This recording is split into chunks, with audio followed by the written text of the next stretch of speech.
The plan was simple. While others scouted the building, Dogo would let the men into the house and they would interrogate the family for the money. Others will watch the servant quarters to keep them in place. Once they get the money, divide the money and some of the spoils, and then drive in different directions to make it easier to hide. In 2 days, they would return and share the money at the church. Except Kuye and Edet would not be returning. They would be long gone to Calabar by sundown the next day. They would be new men, free men. His mother's thick Yoruba voice rang in his ears like a mantra. He could not forget them, but he would never heed to them. She had said it every day of Kuye's life, but it meant nothing because what did the old woman know? Kuye knew the streets, and the street knew him. It had seen him dance in them with nothing but his patter as Kuye sat on the block outside the uncompleted church. Her voice, spitting the words at him, echoed in his only good ear, and a look of despise would forever be burned into his eyelids. They say a parent would chastise their child with the intent of love, but it was safe to say she did not love him. Whenever she did call him by his name, Kuye, in place of an insult, it was not with the soft coos of a mother. She called it with anger, frustration, and disgust. It was all he ever knew of her. Perhaps it was the fact that he looked so much like his papa.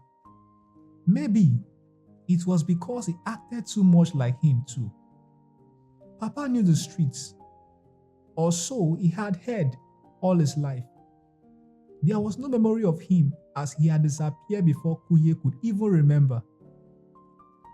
But the old woman was gone too, buried under a mound of sand at the back of his sister's home because they couldn't afford a space in a cemetery. Taiwo and Kehinde, the twin elders of the family, had not shown up for the makeshift ceremony. They hadn't for a long time. It was him, his sister, her roadside mechanic husband, and their 4 children, none of which was even 7 years old. They were supposed to be family, laying family to rest. It was supposed to be emotional, but Mama was a bitter woman. Kuye had no good memories to cry over. None of them, dead, alive, or absent, felt like family. Dear. He looked up to see Edet passing him a sachet of gin, and Kuye replied, Dear, before ripping it open and drinking it fast enough to drown the old woman's ghost. Soon, his head was silent, and so was the world around him and the street borders as they sat and stared at the afternoon sky. But the other thing that had been troubling Kuye finally split out of his mouth. You sure say we go fit run this thing? Edet lowered his eyes from the sky and almost laughed. He held it in as he searched the vicinity, filled with overgrown grass. So now what in the thing since you consider outside like who they sick? Kuye didn't share his amusement. You sure say we fit run this thing? Calabar boy. Edet, no be small thing you want do. And if it's you think say I don't know say no be small work. Edet interrupted, still searching the area with his eyes. I sabi. I know. See, if you don't want to do it, make we just go. I won't run am, but everything has been in place. If mess up happen, Father no go forgive us. Father. Edet said with straight face, then shifted into annoyance. If you die today, Father go find you. Remember when they enjoyed Tajazi? What did Father talk? Kuye couldn't reply. The question brought a sting to his chest. Ajazi was his brother, a member of the congregation, and even higher ranking than any of them. But he died in the middle of the road like a common rat in the street during one of the operations gone wrong. Leave him. He don't go. Edet tried his best to mimic Father's coarse voice, his head lowered to stare at his feet. Now so Ajazi just go. We don't know whether they bury him. Them fit just throw him in one place like that. Here! He shuddered. Kuye shuddered with him. This thing we want to do now. Edet continued with frustration in his voice. Na better thing. You never tire. Me, I don't tire. You want the thief for the rest of your life. Every day not to steal. Now me and you talk say this kind of work another pay. Now me and you talk say we will do something with our life. Why you gonna ask this question? Until they don't come out your second ear before you hear what? Kuye turned to his brother and stared. There was an anger rising in his chest. He wanted to yell at him. What did that one mean? But he swallowed the words.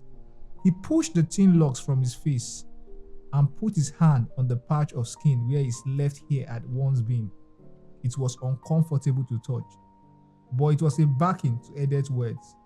He had lost his ear in a gang clash, and if Edet had not pulled him out of the battle, he would have been long gone before his mama. Yet, he stayed in the gang. He stayed on the streets. It was true that Kuye knew the streets, and the streets knew him too.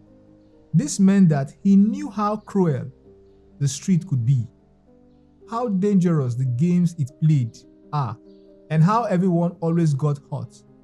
Everybody go collect, as father would say. He considered the street his home, and at some point, he thought the congregation was his family too. But the street had showed him the truth. Anyone was expendable. He looked at his brother. Edet's head was thrown back to rest on a pillar behind them as he stared at the sky. His hands consciously roamed around the bugging scars he had acquired over the years. One day, he was a big cheek Calabar boy with an afro, no older than 11 years old, brought to Lagos to learn carpentry under his master. But now, it was evident that he was no longer a boy. He was missing several teeth in his tired, hardened face. He was drunk more than half of the time to forget the perils of their world, and when he wasn't drunk, he was lost in thought of a different life. The congregation wasn't anything like their childhood shenanigans. They weren't speaking around, stealing chickens from pens or picking pockets to buy abacha and pomo. They had dreams. They wanted real things. Now, they were a gang of boys in the neighborhood who had grown to become hardened criminals. A group of merciless robbers and ruthless killers. But the two brothers made a pact when Ajazi died. Even if I die, make sure them put me for a ground. What go for the ground? At least, make I dey drink that one as my spirit dey go. Edet pulled out the pack of cigarettes from his back pockets and pulled out 2 sticks. No wahala. We go run now. Then we enter road to Akwa Ibom. Service had almost started, and the 2 men found their way to the roofless room filled with 6 other members of the congregation. Father had chosen the only part of the uncompleted building with half a roof as his office.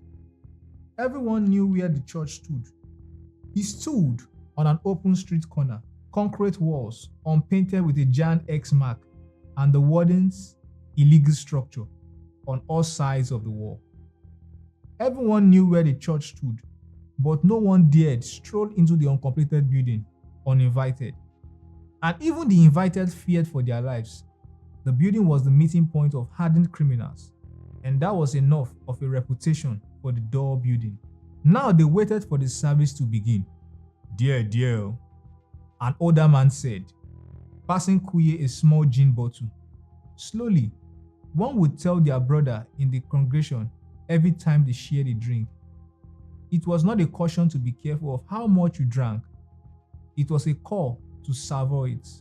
Drink it slowly, like communion wine, and allow it to sanctify your mind with a high that would cloud their minds into doing the things they had to do.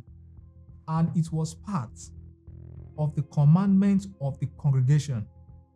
Never turn down a drink, but take it dear. Kuye hesitated, and the man became annoyed. Ogbeni dear ojari. Kuye took the bottle and sipped. He and Edet had already had about 3 sachets of agbo outside, and his sight was beginning to blur. But he had to develop a tolerance that allowed him the mercy of consciousness. He needed it for the operation tonight. Edet, however, grabbed the bottle and took a large gulp before handing it over. There. He replied. Kuye jotted his elbow into his friend's side. Guy, they calm down.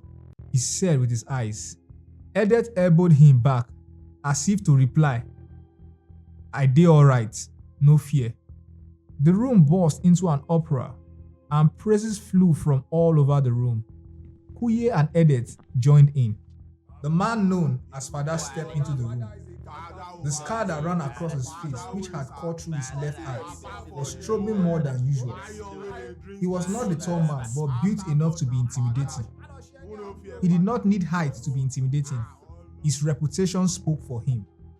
The man beside God, leader of the congregation, one of the most merciless gangs, a merciless killer, father of the church. Behind him, as he entered, were apostles and Abeni, father right-hand men.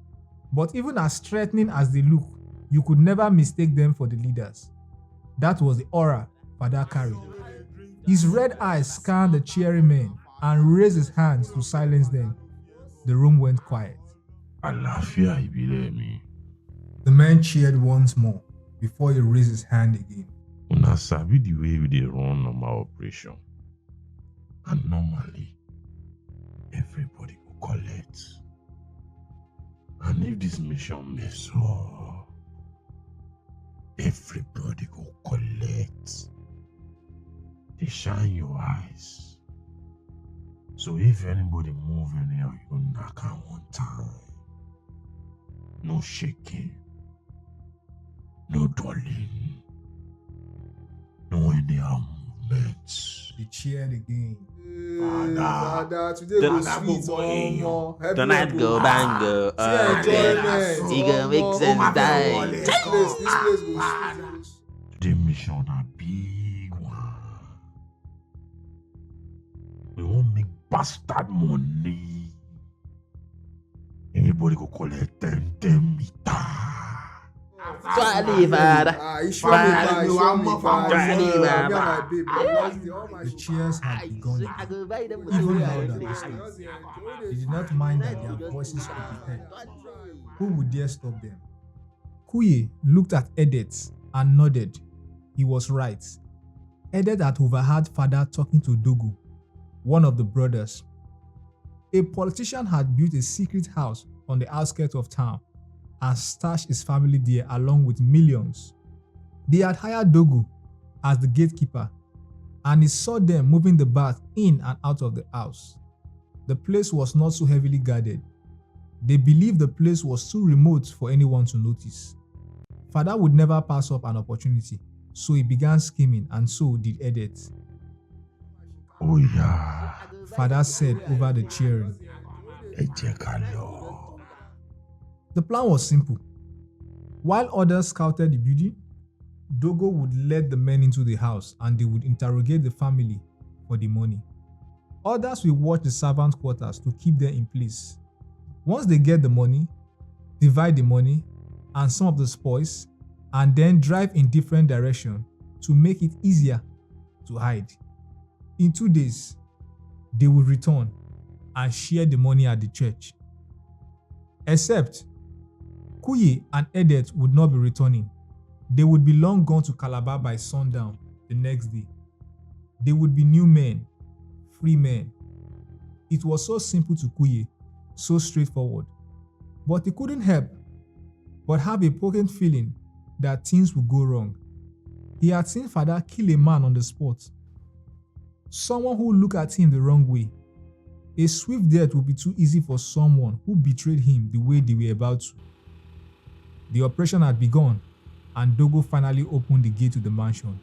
The loud groaning of the large generator had blocked out the chance of anyone hearing noise that would come from the big white house. Everyone had split up and begun their paths. Father went into the house with 4 others. Kuye and Edet would stay outside until it was time to move. And so they did. They heard the screaming of a woman coming from the house. And then they heard father's voice screaming at the top of his lungs, followed by a gunshot. They could only imagine the horror that was going on in the house. Edet and Kuye looked around the compound. Two others were standing in front of the servants' quarter at the back of the mansion. For now, the coast was clear. Edet turned to Kuye and whispered, We gotta go my cousin's house. The one where they bring me come Lagos. He looked around again, pulling his AK-47 closer and continued. I don't tell them, say, we go enter bus go Calabar direct. And even anything happen, they know it.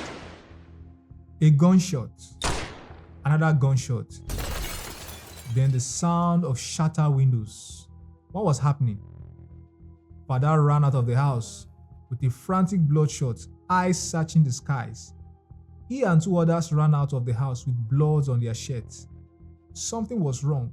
What happened to the two of them? The other two were dragging a large bag out of the house. The money. They ran into the bushes as more gunshots rained down nowhere. There were gunshots from the bushes. They raised their guns but had no idea where to shoot. Kuye's heart began to race. Father pulled the bag and began to hurriedly move the money into smaller bags as they ran. Time no day. Time no day. We go all move at once. Everybody scatter. He handed the bag to Kuye. Kuye could tell Edet was worried too. But the time was now. Edet moved closer to grab the bag from Father. A loud gunshot came in and he then lurched to the ground. He began to shake. Kuye began to shake. He looked up from the ground. Kuye looked down at him. The others had scattered, but Kuye looked at his brother. Father was yelling something, but Kuye couldn't hear it. Edet began to bleed from his chest. The blood splattered from his mouth. But before Kuye could reach his brother, Father had landed a big slap on his face. He shoved the money into Kuye's hand and ran off as he yelled, Better run. I no one find you. Edet, with one last breath, said, They go. and as he struggled to stand, wincing in pain, he slumped. They go. And Kuye ran. He left his brother to die in the bush. Kuye ran. He would not have the chance to bury his brother in the ground. He ran and didn't look back.